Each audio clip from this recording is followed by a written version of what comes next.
Mga master, okay lang bang? Huwag niyong skip ang mga ad sa aking mga video kung okay lang mga master. Salamat sa solid na suporta po. Yon, what's up mga masters? Nandito na naman tayo sa panibagong araw, panibagong kabanata na naman ang pagsasama-samahan natin ngayon guys.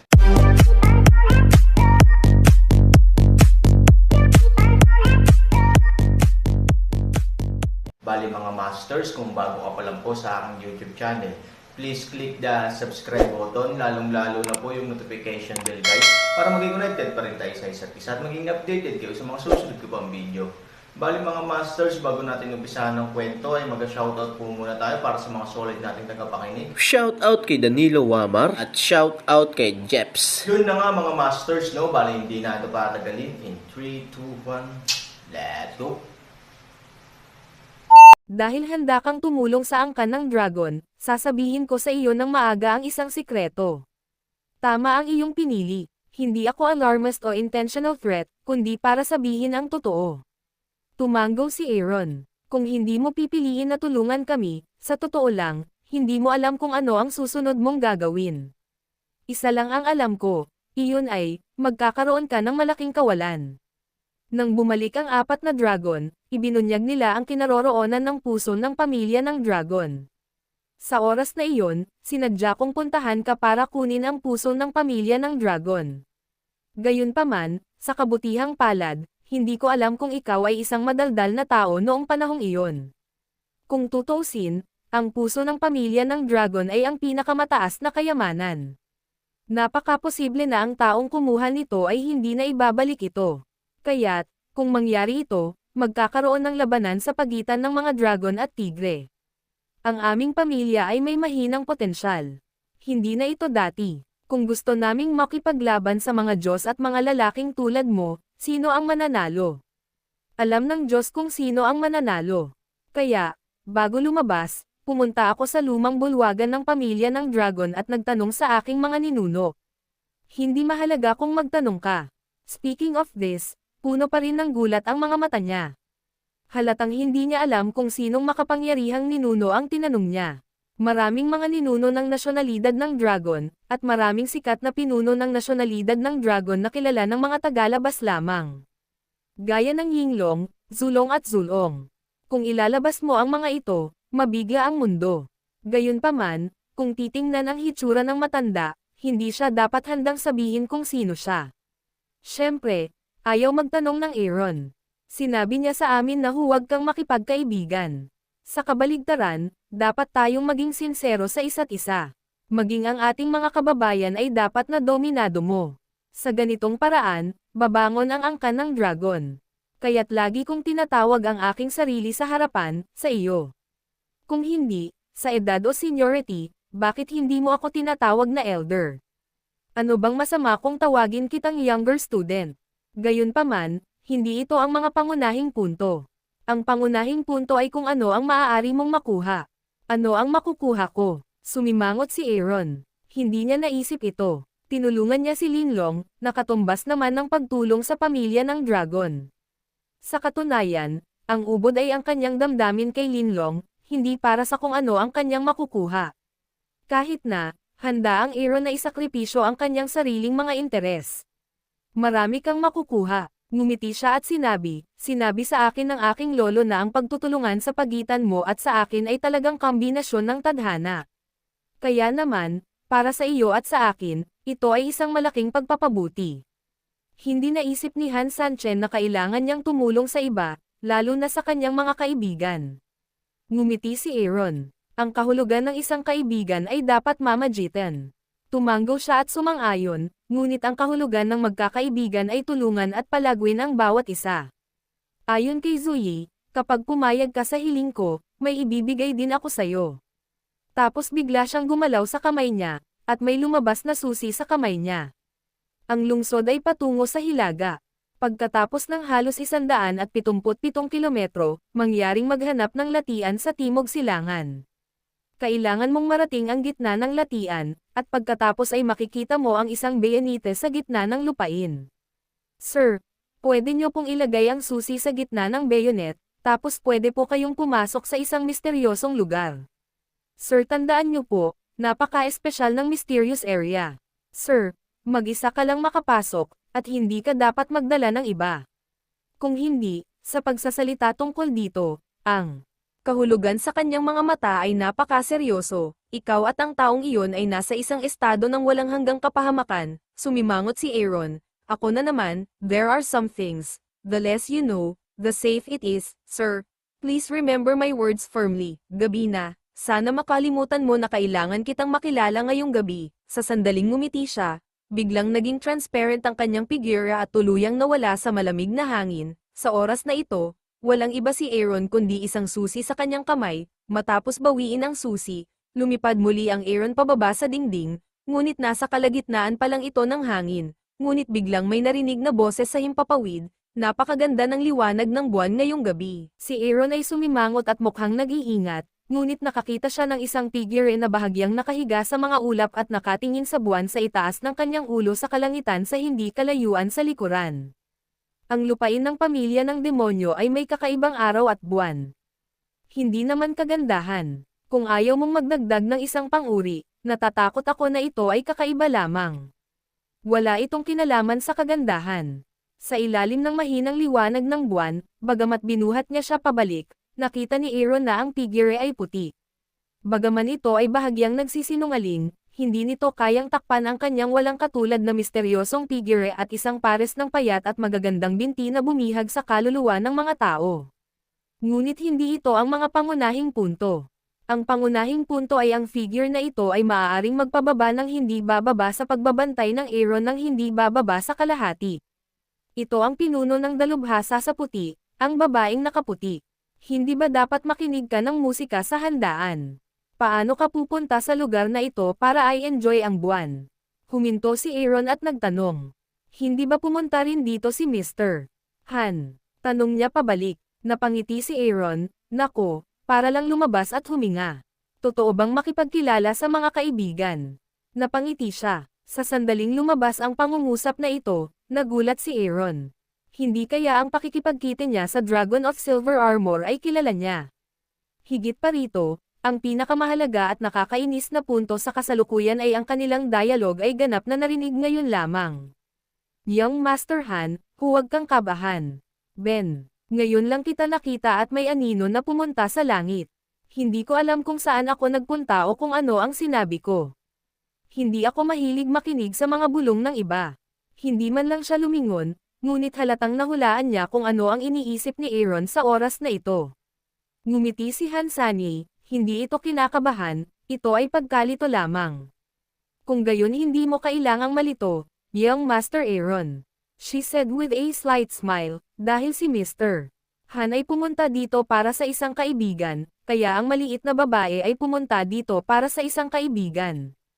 Oh, nang marinig ito, luminggalinga si Aaron, ngunit walang figure, kaya nagtanong siya, hindi pa dumarating ang iyong kaibigan.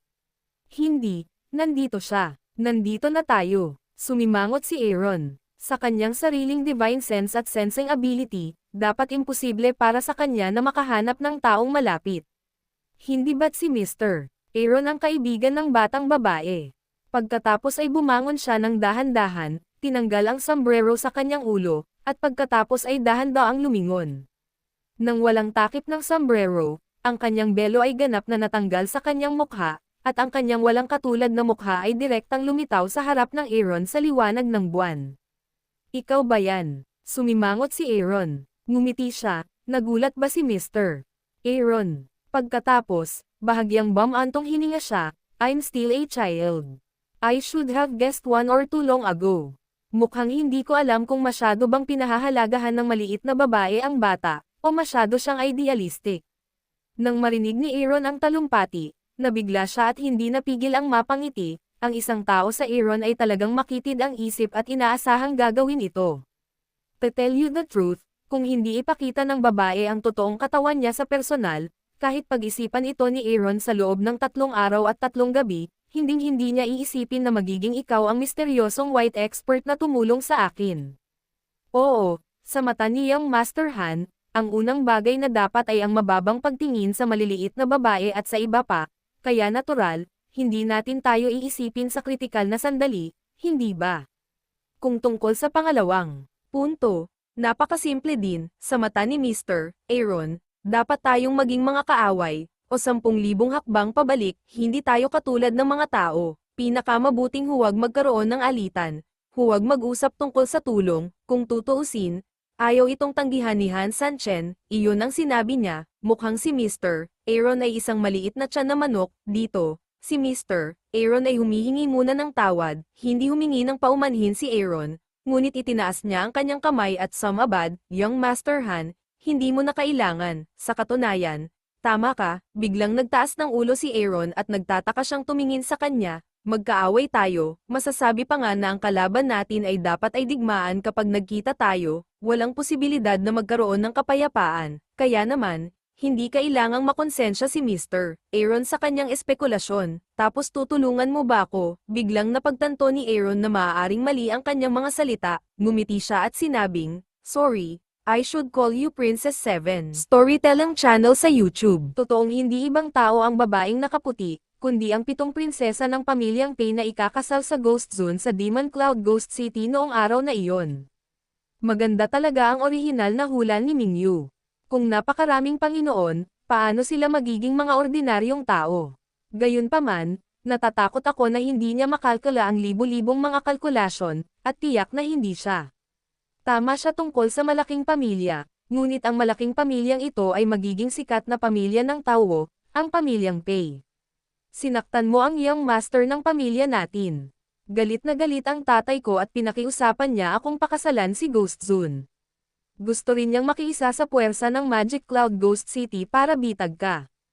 Tumanggo si Aaron at mahinang ngumiti, ngunit sa kasamaang palad, hindi niya dapat naisip na kahit naitaboy niya ang aso sa isang mahirap na daanan, sa huli, ang kaawa-awang Lane ay hindi lamang nahuli ang kanyang tinatawag na aso, kundi pati na rin tinapakan. Kung tutuusin, kung gusto niya, hindi niya sana pinakasalan ang anak niya. Ang ika-7 prinsesa ay ngumiti at tumanggo, huwag mong sabihin na hindi naisip ng aking ama, ngunit hindi ko naisip ito sa aking sarili. Gayunpaman, nasiyahan ako sa resulta. At least, hindi ko naisip, kailangang magpakasal. Pero hindi ka dapat pumunta para tulungan ako dahil lang sa pinahahalagahan mo ako. Aaron na kalsada, bakit hindi? Tanong niya pabalik. Marahan na ngumiti si Aaron, nagkita kami sa Devil Cloud Ghost City. Alam na alam ko kung ano ang mga bantay sa paligid mo. Aaminin ko na noong panahong iyon, maraming eksperto na malapit sa iyo. Gayunpaman, walang maraming eksperto sa pangkat na iyon. Walang problema sa pagprotekta sa iyo, ngunit ito ay malinaw na hindi sapat upang sumugod sa lungsod at maglunsad ng pag-atake. Sa makatuwid, ang bilang ng mga eksperto ay tumaas ng malaki sa oras na ito, na nagpapakita na sila ay hindi na ang orihinal na unit, ngunit may mga bagong reinforcement. Aaron na kalsada, tumanggo ang ika-7 prinsesa, sige. Naniniwala si Aaron na kung dumating lang ang 7 prinsesa para tulungan ako dahil sa pasasalamat, tiyak na dinala nila ang mga orihinal na tropa para palakasin ako, kaysa tumawag muli ng mga reinforcement. Napakakomplikado at mahirap. Kung tutuusin, may kasabihan na hindi na kailangan. Aaron na kalsada, ang isang mabuti ay hindi kailangan. Malumanay na ngumiti ang ika-7 prinsesa at lubos na nasisiyahan sa sagot ni Aaron. Tumanggo siya, tama ang sinabi mo. 12 ng mga aktwal na eksperto sa aking hukbo, at karamihan sa iba ay sinamahan ng mga katulong na babae at mga katulong sa bahay.